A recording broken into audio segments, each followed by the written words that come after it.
I need the blazer back. Those were the first words out of my mouth when I walked into my father's home office. My navy blazer, the one I had meticulously pressed the night before, was hanging draped over the back of one of his leather chairs instead of where I'd left it. Gideon McIntyre didn't even bother looking up from the seating chart spread across his mahogany desk. You don't need it, I have an interview. You have a family. He moved a crystal paperweight exactly 2 inches to the left. As if adjusting that glass block mattered more than anything I had just said. Downstairs, my interview packet sat ready in my backpack. I had printed the email from the Defense Counterintelligence and Security Agency, DCSA, 3 separate times because I don't trust printers that love to jam.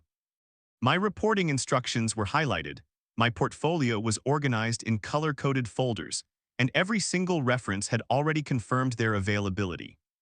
After 12 years in Army CID investigating multi-million-dollar financial fraud, I wasn't nervous about answering questions. I was nervous about finally transitioning into civilian life, about becoming just Talia instead of Captain McIntyre. That interview was my bridge to a new life. My father treated it like a minor inconvenience. He finally looked at me. Tessa's press conference starts at 11. Reporters from Boston Lifestyle magazine are coming. The mayor's office is sending a representative. Your sister deserves one day where nobody talks about the military. I crossed my arms. My interview check-in begins at 10:30. You can reschedule. No, he smiled, but only with one side of his mouth, a cold practice gesture. I wasn't asking. That tone might have worked when I was 16, it didn't work anymore. I accepted this interview 3 weeks ago, I said flatly. You scheduled your sister's media event after that, you created the conflict. I created priorities, that was Gideon. He could set your house on fire and then criticize you for smelling like smoke. Act I. The price of image. He stood up and walked toward the grand window overlooking the manicured backyard, where contractors were busy assembling an elaborate, over-the-top floral display for Tessa's pre-wedding media event. In this house, every dollar had a highly visible destination. Catering invoice on the kitchen counter, 28,614.77, custom floral installation, 11,980. Nobody blinked at those numbers. Yet, when I was deployed overseas and submitted a reimbursement request for a $42.18 airport meal that slightly exceeded strict per diem regulations, I had to write a 3-page memo explaining every itemized receipt. It's funny how accountability always depends entirely on who is spending the money. You know what your problem is? My father asked, still looking out the window. I usually wait for evidence before making accusations. He laughed, a dry, humorless sound. I built a defense contracting empire from nothing. Your sister understands image. Wesley understands networking. He turned around, looking me up and down. You understand regulations. Regulations keep people out of prison. Regulations keep average people average. I almost laughed. That single sentence would have made every federal contract compliance officer in America choke on their morning coffee. I reached past him to grab my blazer. I have to leave. His hand slammed onto the hanger before mine could reach it. No, for a split second I thought we were actually fighting over a piece of clothing. I was wrong. We were fighting over control. My phone buzzed in my pocket. A calendar notification flashed. DCSA interview reminder. Travel time 38 minutes. I slipped the phone back into my pocket. I'm leaving. You walk out that door, he said, his voice dropping to a deadly quiet whisper. And don't bother coming back until after Tessa's event is completely over. I'll survive. You always think surviving is winning. No, I said, locking eyes with him. I think keeping my self-respect is. His expression hardened. I turned toward the hallway. Behind me, I heard a cabinet door click open, then another. I froze when a sharp, pungent chemical smell hit the air. Anyone who has spent years inspecting military warehouses and supply depots recognizes industrial-strength bleach instantly. I spun around. My father was holding a white gallon container marked with a faded maintenance label from McIntyre Defense Solutions. For one absurd second, I thought he was just moving it. Then he twisted the cap off. Talia, what are you doing? He asked, his voice entirely calm. You insist on embarrassing this family. He lifted my navy blazer off the chair. My stomach violently tightened. Dad, don't. Without another word, he tipped the jug. A thick, heavy stream of bleach splashed directly across the front of the navy fabric. The liquid spread in uneven, aggressive rivers. Within seconds, the rich dark blue dissolved into ugly bright orange streaks before fading toward a pale, ruined white.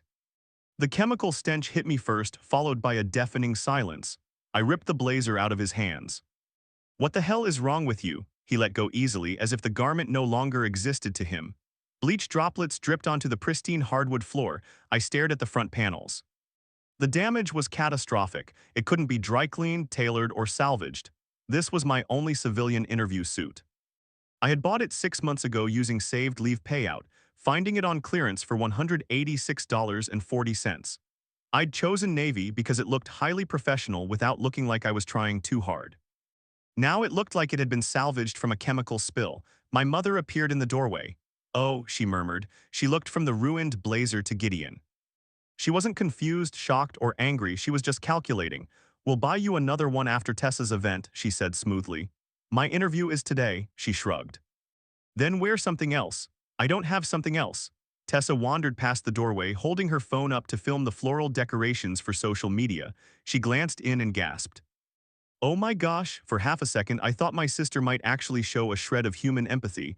Then she frowned at the floor. "Can you not drip bleach on the hardwood? We literally just had these floors refinished." I looked down at the jacket. The only thing dripping was my ruined future folded across my hands. Nobody asked if I was okay. Nobody apologized. Nobody even attempted to pretend it was an accident. My father stepped closer, his voice so measured it almost sounded reasonable. "You're a disappointment in that military uniform anyway, Talia." He nodded toward the ruined fabric. "This family operates on image, and right now you look like low-class warehouse security." Nobody laughed, but nobody objected either. That silence told me everything I needed to know. As I held the ruined blazer against my chest, something else caught my eye. A tiny black speck was resting near the inside collar, barely larger than a shirt button. It definitely hadn't been there when I ironed the jacket last night. I didn't touch it. Years in CID had trained me never to disturb an anomaly I didn't fully understand. At that exact moment, I had no idea that this tiny object, and what it would eventually reveal, was worth far more than the jacket itself. I simply folded the damaged blazer carefully over my arm. Not because it had any value left as clothing, but because from that moment forward it was no longer a jacket. It was evidence. And evidence has a beautiful way of telling the truth long after families stop pretending. Act I. The interview. I threw the ruined blazer over my arm, walked out to my truck, and drove toward Boston without stopping once to wonder if I looked ridiculous. There was no time for self-pity. My GPS estimated 36 minutes to the DCSA regional office. I arrived with exactly 9 minutes to spare, parked on the 4th level of the visitor garage, and spent precisely 23 seconds staring at the orange chemical burns on my chest before stepping out of the vehicle. The receptionist at the front desk glanced briefly at the jacket when I checked in.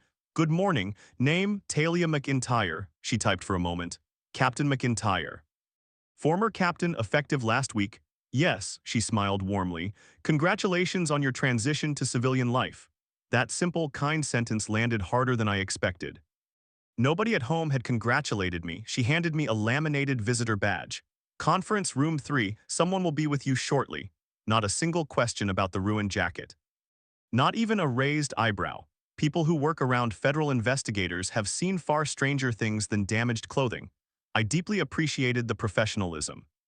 Inside the conference room sat 3 interviewers: a retired Air Force colonel, a civilian human resources specialist, and a senior DCSA investigator whose firm. No-nonsense handshake told me she cared infinitely more about competence than superficial appearances.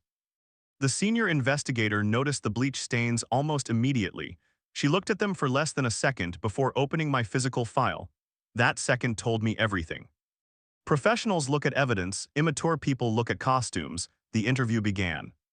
On forensic accounting, I explained how my CID team reconciled over 11,400 complex procurement records after a regional contracting office flagged anomalous payment patterns. On handling pressure, I described interrogating a defense contractor who lied smoothly for nearly 4 hours before completely contradicting his own shipping manifests. On conflict of interest, they asked if I had ever investigated someone I personally respected. "The hardest investigations," I answered honestly, "are always the ones involving people you desperately want to believe. But facts don't care about loyalty. That's why procedures exist." The retired colonel leaned back, nodding. "Good answer." The bleached orange streaks stayed right there in plain view, nobody mentioned them. About halfway through, the lead investigator closed my folder. Captain McIntyre, Talia is fine, she nodded. Talia, one final question. I'm listening. If someone deliberately tried to damage your professional future, how would you respond? I almost laughed out loud. The irony was spectacular. I thought of my father's smug smile, the choking smell of bleach, my mother's cold calculation, and Tessa worrying about her hardwood floors. I'd protect the evidence, I replied, long before I protected my pride. Silence hung in the room. The investigator made a single, slow, handwritten note on her pad. I appreciate that answer. So did I, because it was the absolute truth. When the interview concluded 93 minutes later, the retired colonel walked me out to the hallway. I'll give you one piece of advice, civilian to civilian.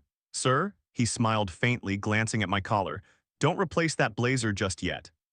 It reminds me that guilty people always reveal themselves far faster than they realize.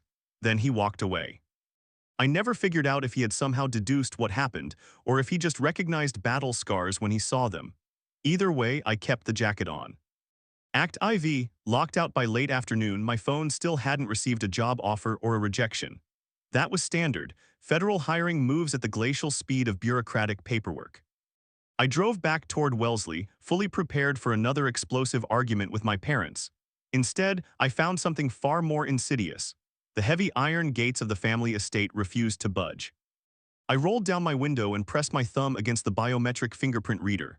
Red light, access denied. I tried again. Red light, access denied. The system let out two sharp beeps before displaying a cold prompt, credential not recognized. I frowned. That biometric profile had recognized me instantly for 5 years. I manually punched in my personal security code. Invalid. I tried the master backup code. Invalid. Finally, I pressed the call button on the intercom. After several agonizing seconds, my mother's voice crackled through the speaker. Yes, Mom, it's me. I know who it is, Talia. My gate access isn't working. That's intentional. For a split second, I thought this was some sick, passive-aggressive joke. It wasn't. The security administrator removed your authorization this afternoon, she said flatly. I stared through the windshield at the towering iron gates. You deleted my biometric profile. You no longer live here. Nobody says that to their daughter by accident. What are you talking about? Tessa needs more room before the wedding. Your bedroom is being converted into her temporary wardrobe suite. I waited for a punchline. None came. We had your things packed, she added. You what? They're at Storage Depot 11 on Worcester Road, Unit C214. My grip tightened on the steering wheel until my knuckles turned white. You packed up my entire life and threw it in storage without even asking me. You weren't here. I was at my interview. You made your choice, Talia. I actually laughed. Not because it was funny, but because the mental gymnastics required to justify this were spectacularly broken. So attending a scheduled job interview means I lose my bedroom. It means you are building your own civilian life. You've been serving this country for 12 years and now you'll have plenty of opportunities elsewhere. It was corporate speak, not maternal language. I looked past the iron bars toward the main house. Workers were busy carrying rolling garment racks through the front entrance, draped in long, white designer dress bags. Somewhere deep inside, music was playing loud enough that I could feel the bass vibrating through my closed truck windows. My room was already gone. So that's it? I asked. You'll receive the storage key code via text. Your military awards are in there, they're boxed.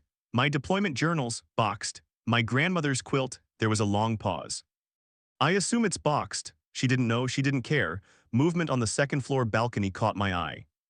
Tessa stepped onto the stone terrace wearing a silk robe, a measuring tape draped around her neck. She was laughing with two bridal stylists while holding up a designer gown inside what used to be my bedroom. She never even looked down at the gate. Or maybe she did and just didn't care.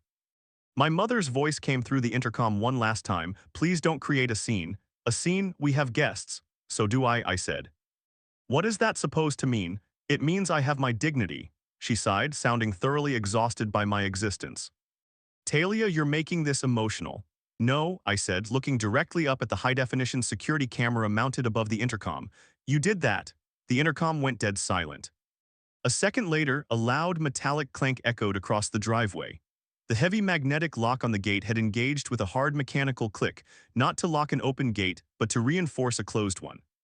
The message couldn't have been clearer if they had spray-painted it across the brick wall. You don't belong here anymore.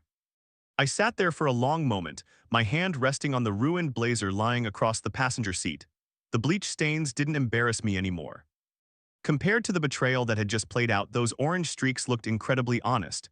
I shifted the truck into reverse. My phone vibrated. Unknown number, Storage Depot 11, Unit C214. Access code 903,781. Rent prepaid through next Friday. No signature, no apology, just cold logistics. My father always believed that if you reduce human beings to inventory, moving them around becomes easy.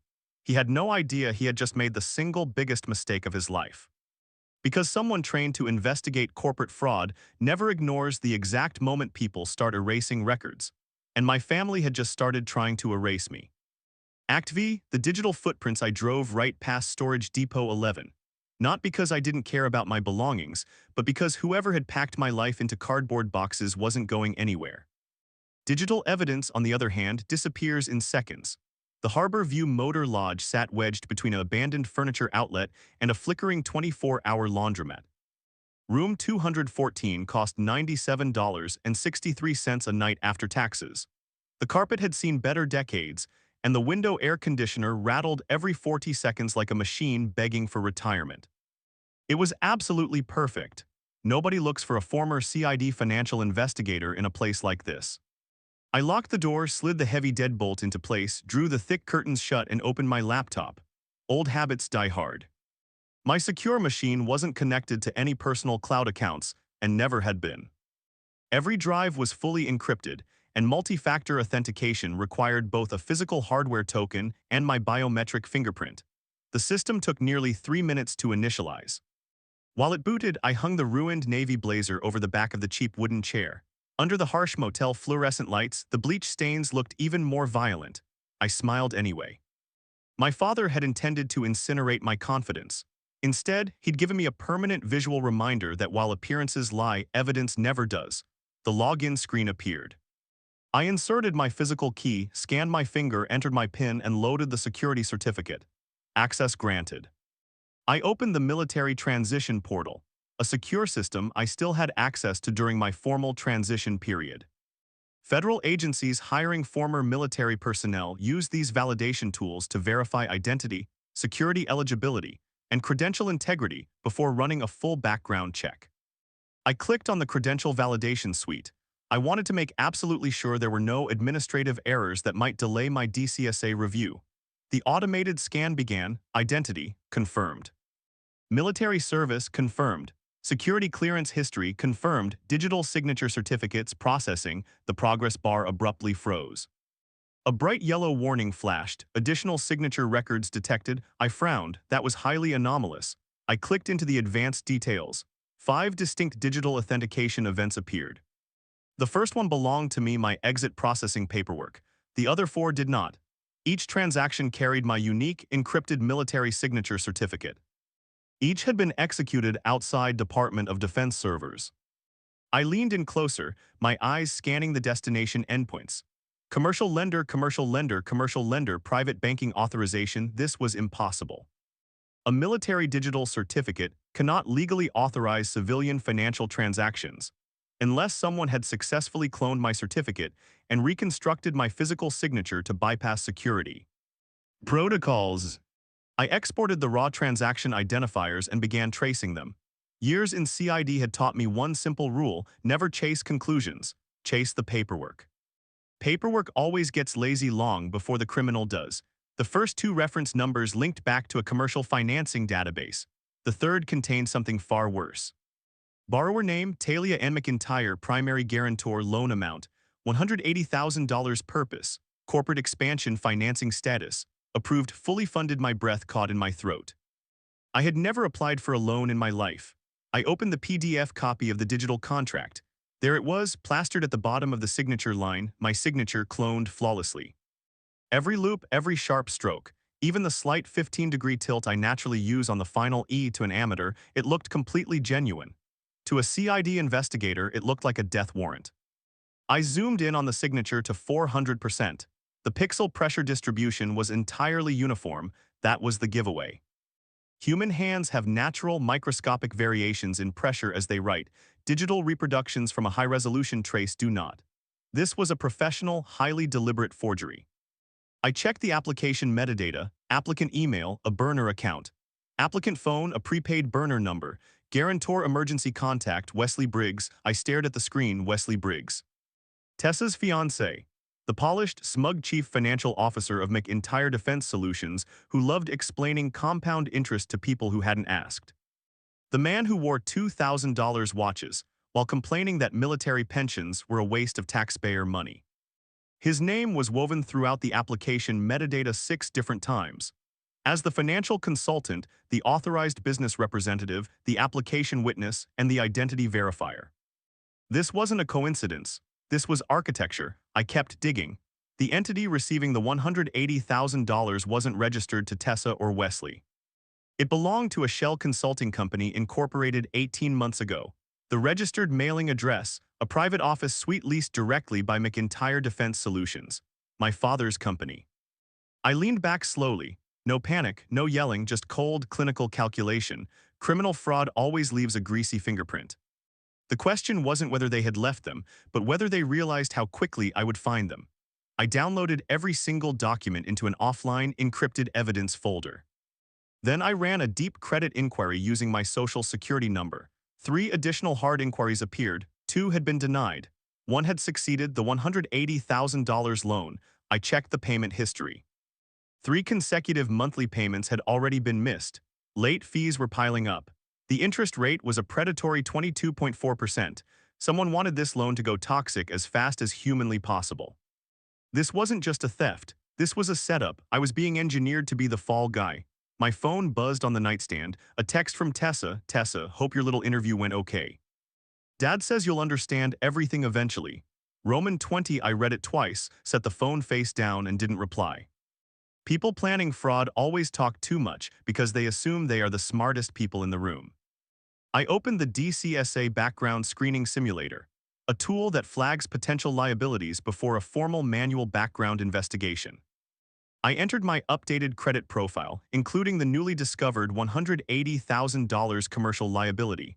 The simulation ran for less than 30 seconds. Result: potential financial risk detected. Outstanding commercial liability, possible identity verification conflict, manual security review recommended, hiring status, hold. The entire puzzle snapped together with terrifying, beautiful precision. The ruined blazer, the intense pressure to skip the interview, being locked out of the house, the sudden removal of my bedroom. Every single piece was part of a coordinated, desperate effort. If I had gone to that DCSA interview in a perfect blazer, completely unaware of this hidden debt, the federal background investigators would have uncovered the toxic loan themselves. I would have been flagged, the job would have stalled. My security clearance would have been suspended and my financial credibility ruined before I even had a chance to look at the paperwork. My father hadn't been trying to ruin my clothes. He had been trying to keep me as far away as possible from the one federal agency guaranteed to uncover what Wesley had done. The bleach wasn't about a family event. It was about buying time. Locking me out of the estate wasn't a punishment for being difficult. It was to prevent me from accessing the company's servers, physical file cabinets, or anything that could expose the forgery before they were ready to pin the blame on me. I looked back at the folder containing the forged loan, then at the bleached blazer hanging under the flickering motel light. It's a funny thing about evidence. Sometimes it starts as a ruined jacket. Sometimes it's a cloned signature. But once enough pieces land on the same table, they stop looking like bad luck. They start looking like a conspiracy. I pushed my chair back, stretched my shoulders, and opened a brand new folder labeled MCINTYRE Defense Solutions Compliance Fraud. Sleep is for people who still believe in coincidences. Act VI. Into the vault I had a forged $180,000 loan in my name, Wesley Briggs, metadata footprint all over it, and a compromised background check. That alone was enough to call a federal prosecutor. But something was still scratching at the back of my brain. Wesley wasn't nearly smart enough to build a scheme this airtight on his own. He understood basic corporate finance, but he didn't know the first thing about federal contracting loopholes. My father did. McIntyre Defense Solutions had spent 30 years bidding on Department of Defense contracts. Gideon knew compliance procedures, audit schedules, subcontractor reporting requirements, and federal reimbursement rules better than the government auditors did. If Wesley had forged my identity, someone had given him the blueprints on where to hide it. I opened another encrypted drive on my laptop. During my years in CID, I specialized in defense contractor fraud. Whenever my father proudly bragged about his company's new, proprietary accounting software during family dinners, I quietly took mental notes of the version numbers, server vendors, and security architecture. People always reveal their deepest secrets when they are trying to show off. A year ago, Gideon had boasted about migrating all company archives onto a private, off-grid encrypted server because cloud storage is for amateurs. I remembered the software suite. I ran a quick port scan for its default remote synchronization protocol. There it was. The primary server wasn't exposed to the public internet, but one forgotten, outdated backup gateway was still active. I wasn't hacking into a classified government network. I was accessing backup records connected to my own stolen personal identity to investigate a crime committed against myself. Legally speaking, that distinction was everything. The login prompt popped up. I tried an old administrative credential I had used to review their compliance files during an informal family audit 2 years ago. Access denied. I tried the emergency audit account. Access denied. Then I noticed a glaring developer oversight. A retired vendor maintenance profile had never been disabled. The account couldn't edit or delete files, but it had full read-only access to the archived financial logs. Sometimes, a multi-million-dollar conspiracy collapses simply because an IT technician forgot to uncheck a single box during routine software maintenance. I clicked, the archive swung open. Thousands of folders materialized: purchase orders, payroll records, vendor agreements, and federal grant reimbursement files. Nothing looked out of place, which to a trained investigator meant I was finally getting warm. Real fraud hides in plain sight, buried under mountains of boring paperwork. Nobody names a folder stolen government funds. I filtered the database for federal subsidy reimbursements exceeding $100,000 over the last 30 months. The list of results shrunk dramatically. I opened several high-value payment batches. On paper, they were gorgeous. Invoices approved, receipts matched, certifications completed. It was too clean. Real corporate accounting is messy. It contains typos, corrected invoices, late approvals, and human errors. These files looked like they had been polished by a team of graphic designers for a software demo. I exported the raw financial ledger and ran a quick transaction mapping script. The patterns emerged almost instantly. Money would arrive from a federal defense contract reimbursement. Within 48 hours, smaller, fractured amounts would be wired out to various consulting accounts, only to disappear entirely. Every single transfer was kept just below the automatic banking reporting thresholds. Someone knew exactly where the auditor's tripwires were laid. I highlighted the linked accounts and let the script calculate the total sum. The number flashed in green: $2,503,846, over $2.5 million. Not missing, just quietly, systematically redirected. I traced the final destination account. When the account holder's name populated on my screen, my blood ran cold. Account name: McIntyre Talia A.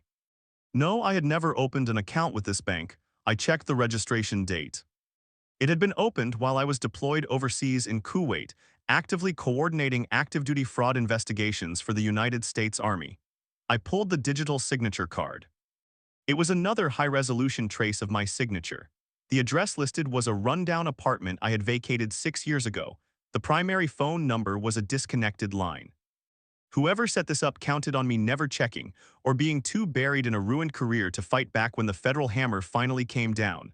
Then, the final piece of the puzzle fell into place. The account barely held any money. Funds would deposit, sit for exactly 12 hours, and then wire out to an offshore account in the Cayman Islands. It wasn't a vault, it was a pipeline. My identity wasn't being used to steal the money. My identity was being used to transport it. In any federal investigation, prosecutors ask one fundamental question: cui bono, who benefits? The money wasn't staying with me, which meant they wanted my name on the bank accounts, so that when the Department of Defense eventually audited the paper trail, the path would lead directly to a former CID investigator who had gone rogue.